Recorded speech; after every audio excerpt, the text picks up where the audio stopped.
So, Yuri, first of all, I got to say thank you very much for agreeing to do this with me. I greatly appreciate it, and I'm excited to hear what's in your head, and excited to have you share your knowledge with us all.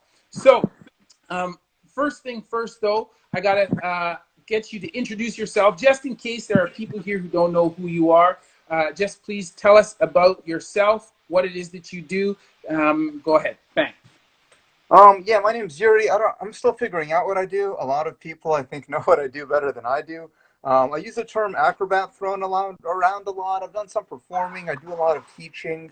I just kind of try to do a lot of different things as much as I can. But I think people know me more for teaching handstand workshops and acrobatics workshops and whatever movement stuff around the world. I was anyway before all of the current shutdowns took place.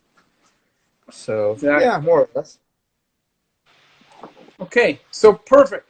All right. So um, I was saying to you beforehand that people really dig the session that we did with Miguel Santana. So they love the hand balancing and the handstand work. So we're going to dig into that a little bit more during the next hour and get some information from you. But the first question I want to ask you. So a couple of the people that I've spoken to recently. So I spoke to Cy Monster from Melbourne. I spoke to Carl Paoli from the U.S. And I would characterize those two guys to be more of movement generalists, okay? But they have influences from gymnastics, martial arts, breakdancing, acrobatics.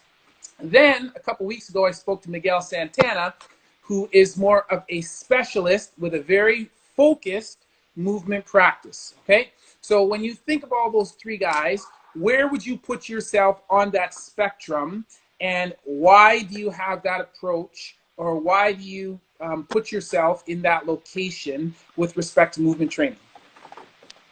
Yeah, good question. I think I've done a bit of everything. I would put myself now more on the generalist spectrum, but I have taken time where I specifically worked mainly on one thing. But I've never been a complete specialist, just because I like doing everything.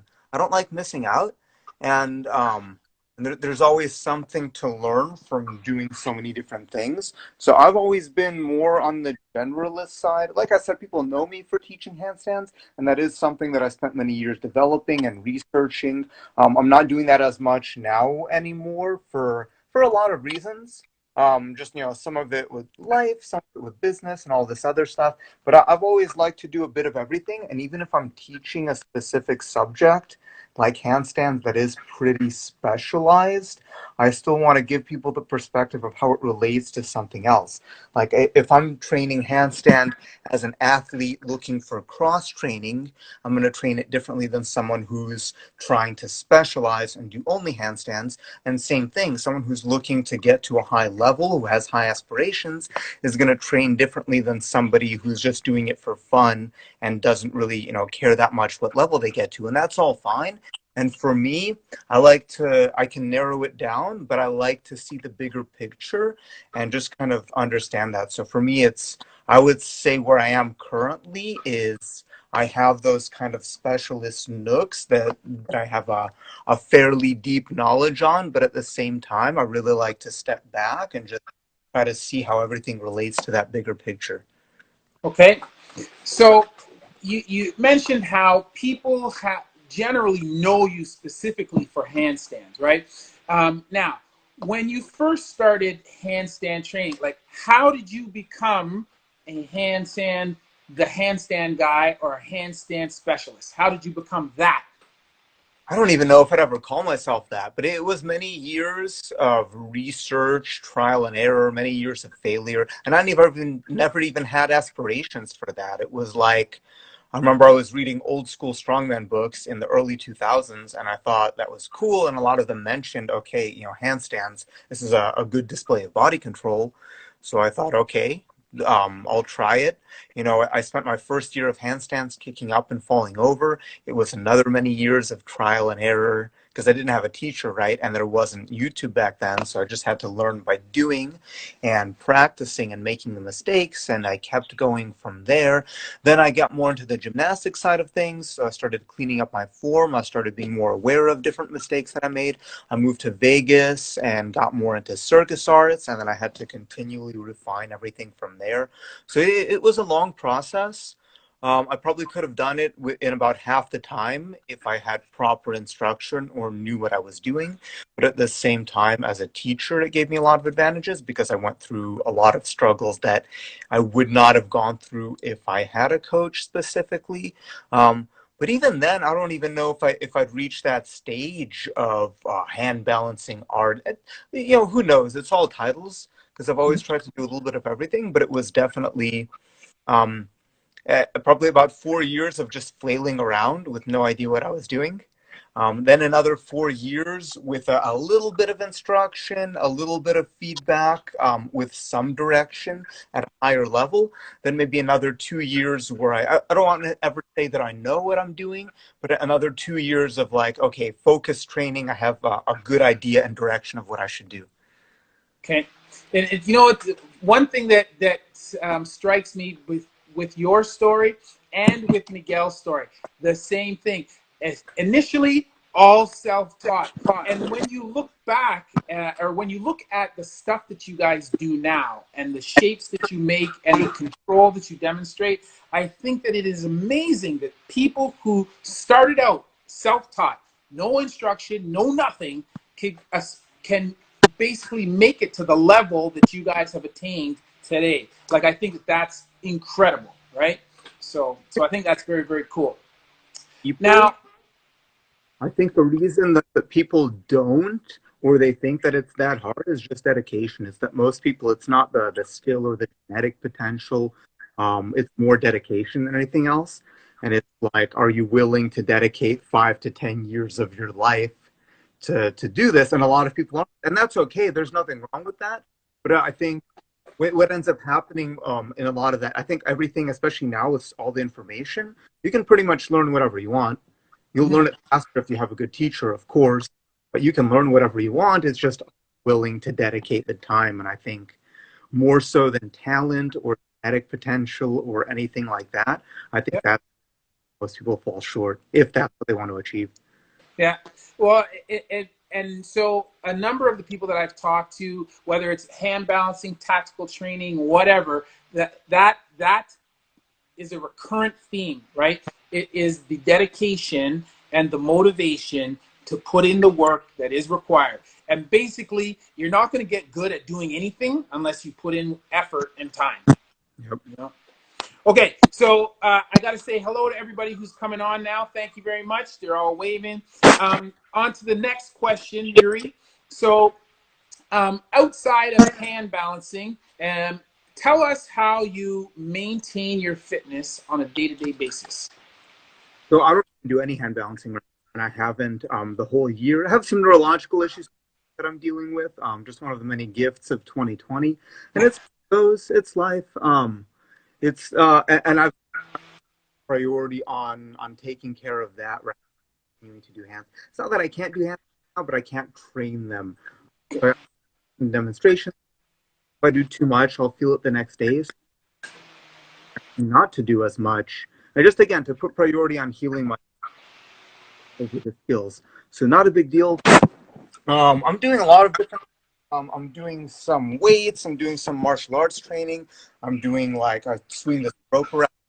A lot of that. I've been enjoying it. A lot of Indian clubs right now, sauna.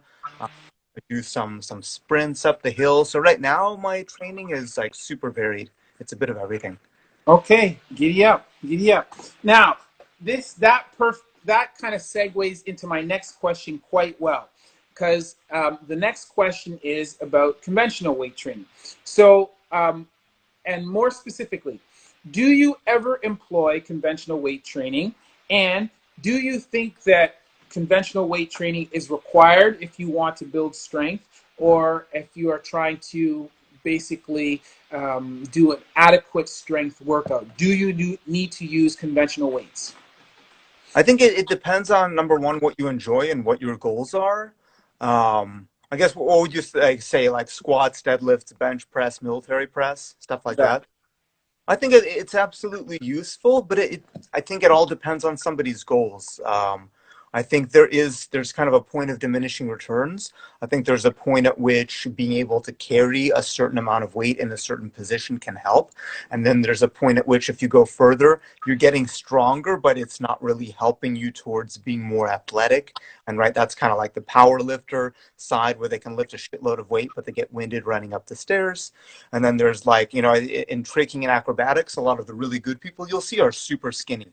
Mhm. And they're not strong, but they have good technique. They understand the momentum, and they don't have to be strong because they understand the technique. So for me, I like to think of a cross between the two of them. I like to think of training the technique to a point that you don't have to be strong to be able to use it, but still being strong enough that you can get away with shitty technique when those moments happen. So I do think it has its place. The one issue, not so much issue, but one of the reasons why I don't lift, like especially with legs, so heavy like I used to before, is just the recovery.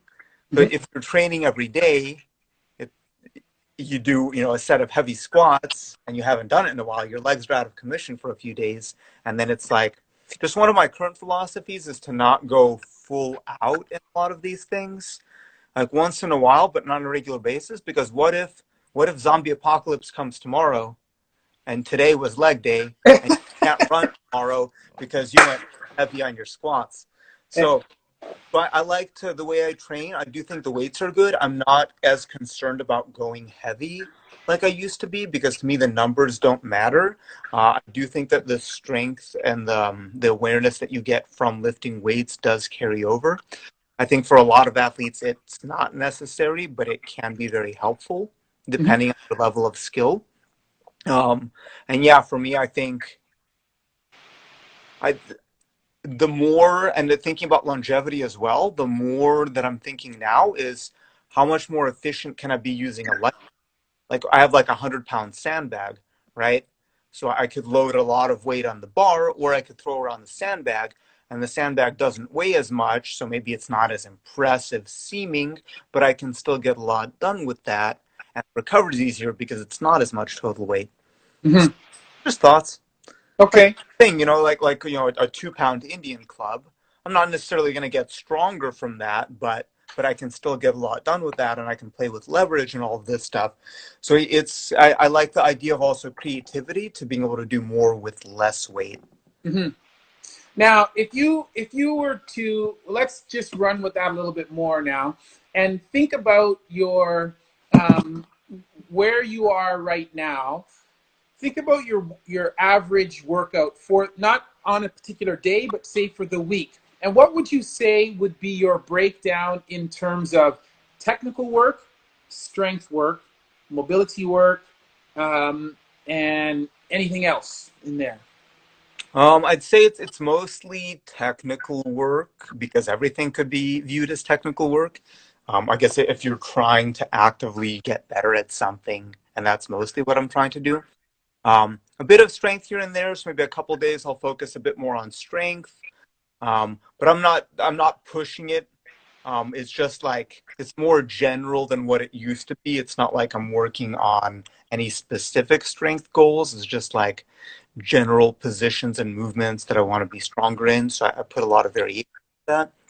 Um, do some cardio, either sprints or just some martial arts stuff. Probably not enough. Um, Mobility, I do, it's kind of like embedded in a lot of the movements that I do. So I don't do a whole lot of separate mobility training because it's more like I do a morning routine, like a morning joint, just running through joint circles in the whole body, some basic movements. And if I feel a bit stiff, I'll do some more stretching, but it's more, I'm using the cats as inspiration. They kind of stretch whenever they feel like it, whenever they need to. That's what I kind of do. So yeah, mostly technique, mostly skill work, and then a little bit of strength, pump, cardio here and there. And what kinds of things are you doing for cardio? You said you're doing some sprints and that kind of stuff. What else? What other things are you doing for cardio? Yeah, some hill sprints. I have this rope. You might see some videos that I swing around. So that's really like once you get the flow of that, it's really easy to do for a long time.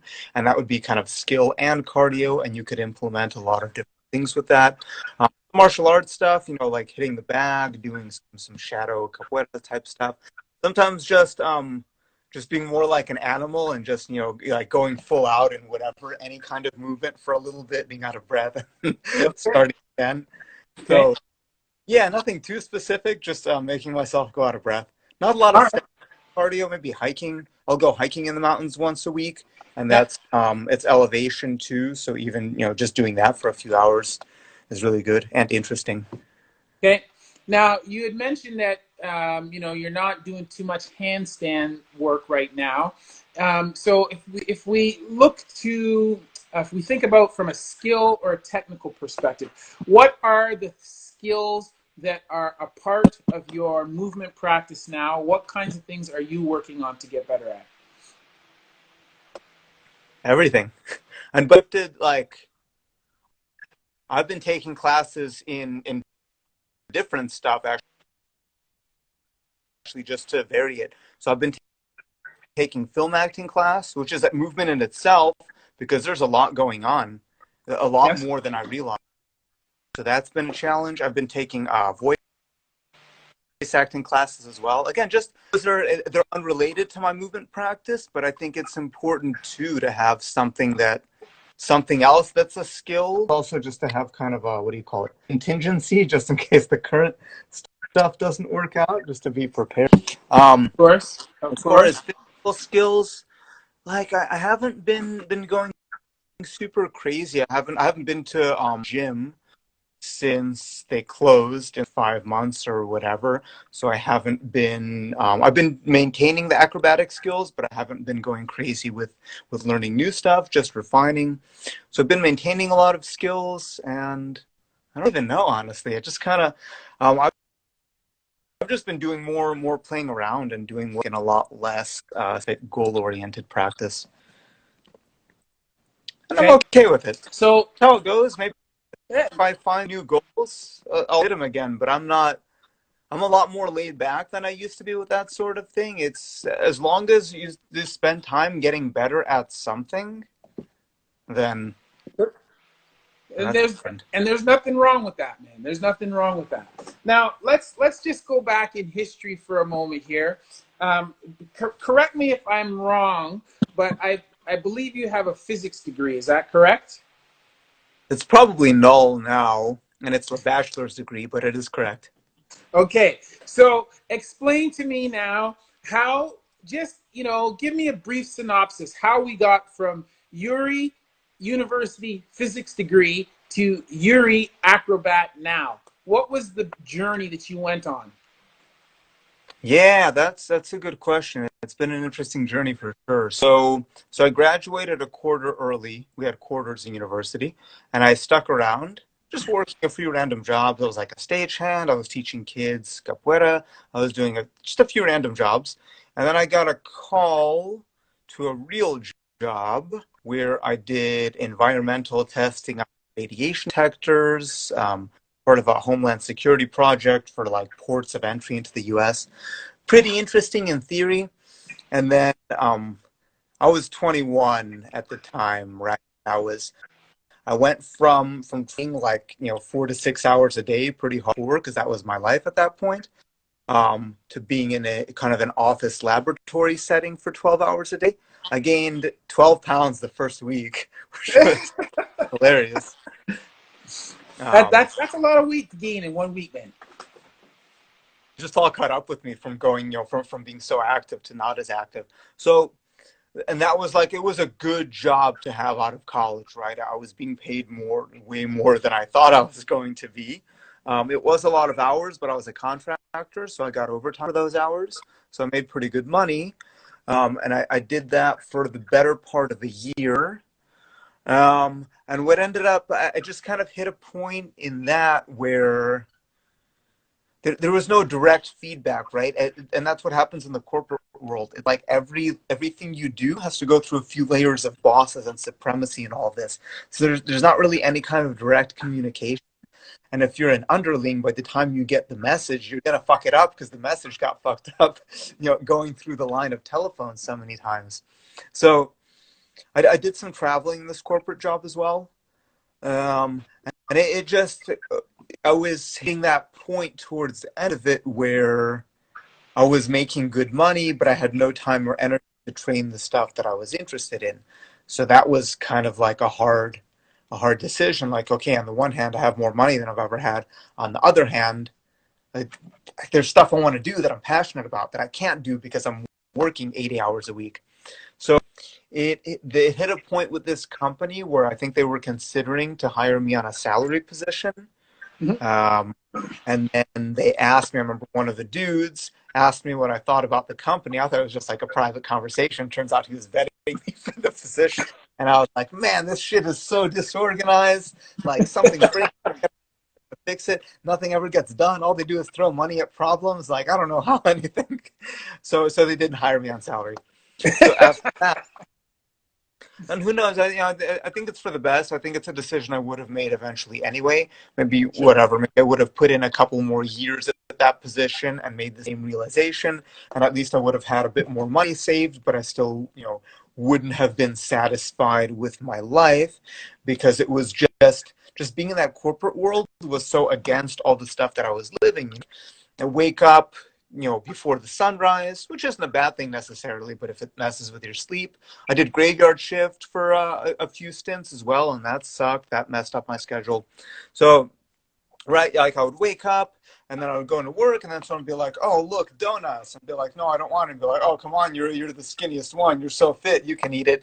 And then it's like I'm eating donuts, and I'm just sitting or standing all day, and inside with fluorescent lights and all this stuff. It's just so much of being in that. And I'm wearing, a button shirt. I hate that shit. I don't even have any button shirts now. So just so much of that lifestyle went against all of the stuff that I was trying to do and trying to work on. So after that job was done, I got a job coaching gymnastics because it was honestly, because at that point I had money saved, so I wasn't too worried in that particular moment about cash, but I wanted access to a gym. And most gyms don't really let adults in because it's like an insurance liability, most gymnastics gyms. But if Mhm. you work there, it's usually a way to cut through that paperwork. So basically, yeah, because I was coaching a little bit in Athens when I was finishing college. So yeah, I got a job at a gymnastics gym. I was getting paid a lot less. I was working a lot less hours, but now I had time to train. Mhm.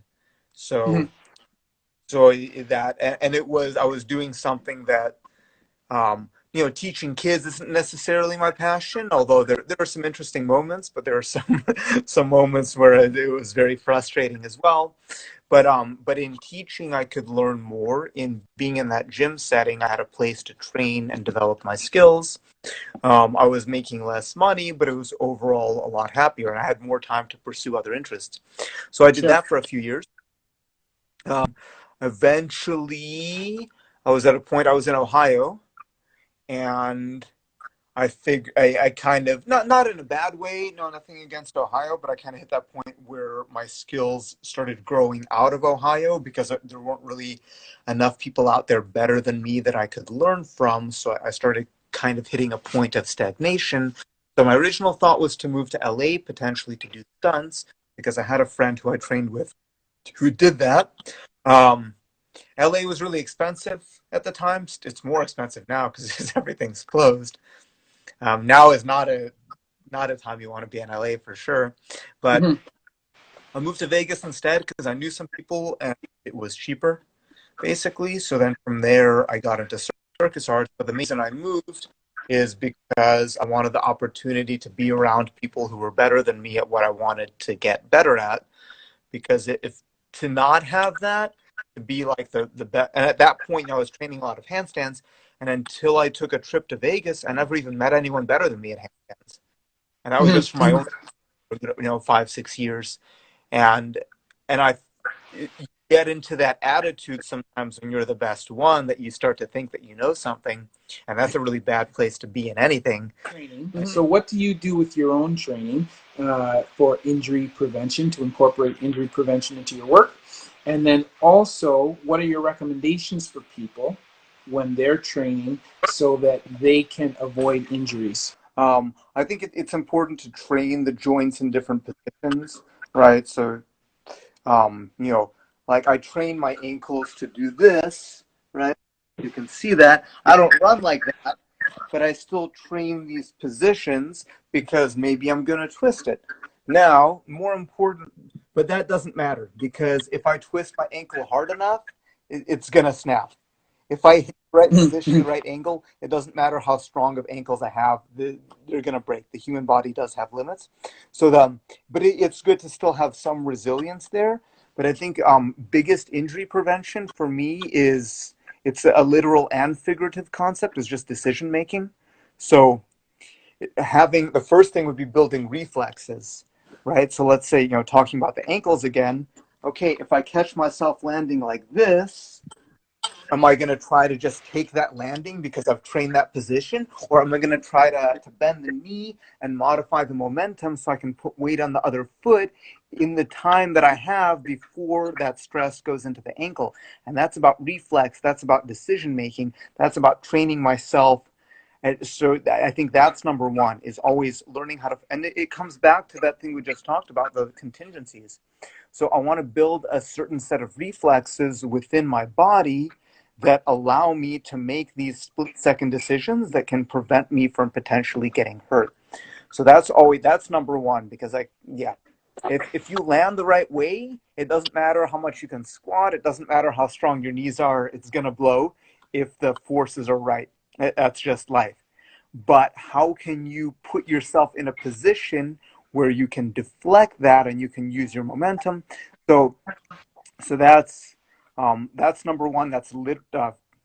It's not conscious decision making, but it's training so that you can consciously make those decisions at the right time. The second is the more literal decision making process, like, hey, my elbow is it feels a bit tweaked today. Maybe I shouldn't do this training that involves a lot of heavy elbow flexion. And that's ego killer. That's a hard thing to do, is to say, like, hey, I should probably modify my training because something feels off. And in listening to my body, it might be better if I don't do that thing I had planned because it's going to aggravate whatever tweak I had. That, I think that's the most difficult thing to do in terms of injury prevention, to actually make the decision of not doing something because it might be more risk than it's worth. And then the third one would be the actual training the joints in weird positions, right? The knee circles, the ankle circles, all of that stuff. I think it's important. I think it's important to have versatility in how you move to prevent injury. I think falling, the practice of falling and getting up again is super important for preventing injury. And that once you get better at that, that comes with that split-second reflex decision making.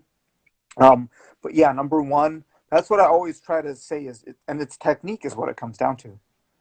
Technique to be less likely to get hurt, then technique of proper movement, but you can't go too far with that because you can try to move properly, and maybe if you live in a bubble it's possible, but one time you're gonna walk outside of your front door and you're gonna trip on something. And if you're not prepared to make that decision to not fall on your face, to somehow, use your hands to deflect or fall in a certain way, then you're going to get hurt because you didn't build the capacity to react to that chaotic situation. Mm-hmm. It's funny, when we're training people in our facility, one of the things that I say to people is that, the black ice that's outside doesn't ask your permission before it makes you fall, and it doesn't say, "Hey, Yuri, did you practice this awkward position? Before I make you slip." It doesn't ask you that. It just is there. You step on it, then you fall. But the first time that you are in an awkward position. You don't want that to be when you're slipping on the ice. It would be nice if you had practiced those awkward positions or practiced kinesthetic awareness or how to catch yourself when you're off balance beforehand, so that when you actually are confronted with that situation, you go, oh yeah, been here, done that, got the t-shirt, boom, I'm good, right? So Yeah, it's all about the reacting to chaos. And I agree, the world is a dangerous place. And honestly, those are the moments in my own practice where I feel the most alive, but I my body, like I'm walking, went hiking this morning, and I slipped on some rocks, and then I caught myself. And in that moment, that was real. It wasn't like I trained by doing squats. It was like I trained by actually. So the moment that I actually could have fallen, my body made the decision to not fall and catch the balance. And I love those moments. And it's interesting, like it's kind of a paradox because I try to teach people to fall, and in teaching people how to fall, you have to make yourself fall, but then you introduce these elements of chaos. And it's what I want to see is that real reaction, not the synthesized like, okay, now I'm falling, which is fine when you're learning it, but that real reflex like, oh shit, then your eyes go wide, and then time slows down, and then hopefully you've trained your body to make that decision, either to be graceful and potential injury. So we got two more questions here before we finish up. So, and we're going to go back, come full circle, come back to handstands a little bit.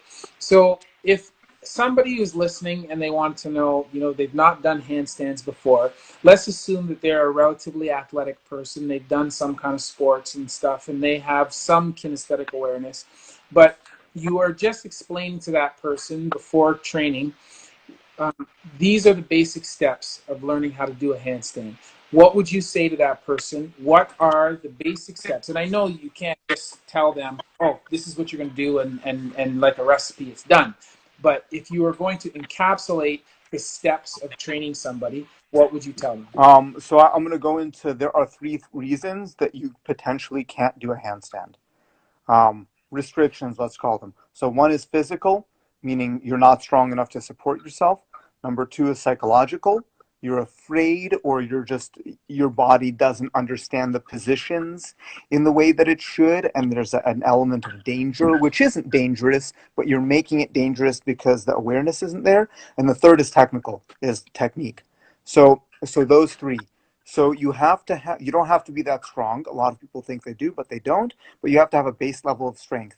So if you're coming into beginner handstands and you want to learn, and you've never held yourself on your hands, you can barely do a couple push-ups. It's not the same thing, but so you do want to have some base upper body strength to hold yourself there. If you don't, the technique doesn't matter. You can't, even if you have to be strong enough to make the technique work. It's not that strong because you're using bone structure.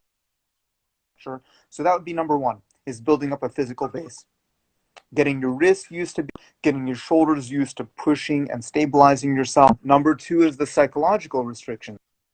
So if you don't know how to fall, if you're afraid of being upside down, if your body seizes up and goes into panic mode, stops breathing, that's, some people it's not an issue. For kids, it's very rarely an issue because they know that your body can handle the forces.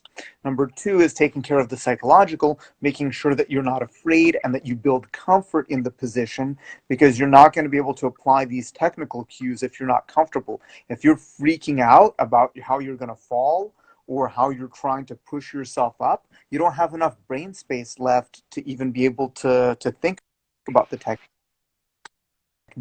So when you have the physical and psychological elements to the point that they're not an issue, that's how you hold yourself, that's the specific positioning. When we get into balance, that's going to be using the hands to control the weight distribution. So that's like very basic. Those are the three elements. So the physical, you're just spending time on your hands. You don't have to be doing a handstand day one, depending on your comfort level. You work up to it, but you get to the point that you can comfortably hold yourself on your hands upside down and comfortably come out of it. And to me, comfort means that you don't have to actively think about it. Like you can be in the handstand and you can think about what you're going to have for dinner, and the handstand doesn't change, because that means that you have that brain space, you have an opening in your mental awareness that you can use to think about something else. And that comfort is where we start to get into different techniques. Physical, psychological, technical, three elements. How to separate something within, categorize it, I think is super important, because people want to, the Mm-hmm. technical stuff is really subtle. So a lot of people want to, and most people that I see are strong enough to do a handstand. It's just their technique is off. So the technique is a lot more subtle, but the good thing about the technique is the changes can happen very quickly. I can Okay. modify somebody's technique sometimes in one day to where it's like huge day and night difference. You're not going to get somebody stronger, and psychological as well. Sometimes you can break through a psychological barrier very quickly. There's technique to it. Sometimes it takes a while to get comfortable, and that's fine. Everybody has their own process. The Mm-hmm. physical is the hard. It's the most simple one, but it's the hardest one because you can't get somebody stronger in a day. That's, that's actual physical adaptation. So that's something, as you get better at coaching yourself, you're going to figure it out. And then it's like, this idea is, do I have to get stronger? Do I have to get more comfortable? Or do I have to actually get better? Mm-hmm. Mm-hmm. Okay. So last question, 2 minutes before we finish up. Um, you mentioned a few of these things just a moment ago, but specifically, let's say, what are your top three errors that you see when teaching people to do handstand? So number one is moving too fast, literally. Like, there's, okay, you're going to kick up, there's momentum, but there's a difference between controlled momentum or uncontrolled momentum. And most people, they just try to rush the movement. They don't feel the different portions of the movement. They throw their hands down, they throw their legs up, and then they do it over and over again with an expectation of success. But they can maybe control two variables of that if they're lucky, and they're throwing five or six potential variables. So by moving fast, they're not only setting themselves up for potential injury because there's that impact to the wrist, which we don't want, but they're also making it more complex. So number one is, it's moving too fast, literally. Like, take your time with the skill. The analogy that I like to use is, to control every movement, you think like you're sneaking up in front of an animal, like a wild animal. You don't want to make any sudden movements because they're going to run off. So you want every movement to be controlled enough. Number two is moving too fast figuratively. I can expect to be able to do a handstand after. Like, no, you're learning how to be able to apply it into your practice to learn the handstand. So understanding that what you're doing today, it might be boring, it might be repetitive, but you're doing it for the long term. You're going to get only a little bit better at it today, but if you do it for the next month or two and you compare, then you're actually going to see results. But you have to have the patience to be able to do the same thing every practice for a month until you see those noticeable results. So it's the expecting fast progress, figuratively. So making sure that you understand the long term of the process. Number three common mistake, um, probably, this one's a little bit kind of abstract thinking, is making it harder than it has to be. And it's understandable, because when you're learning the good technique, to me, good technique is lazy. Good technique, you don't waste any kind of excess physical energy on it. And even though the handstand is a physical skill, and it's interesting that it's my injuries that made me think about this even more, is how to do a handstand with the least possible physical effort, and understanding those mechanics.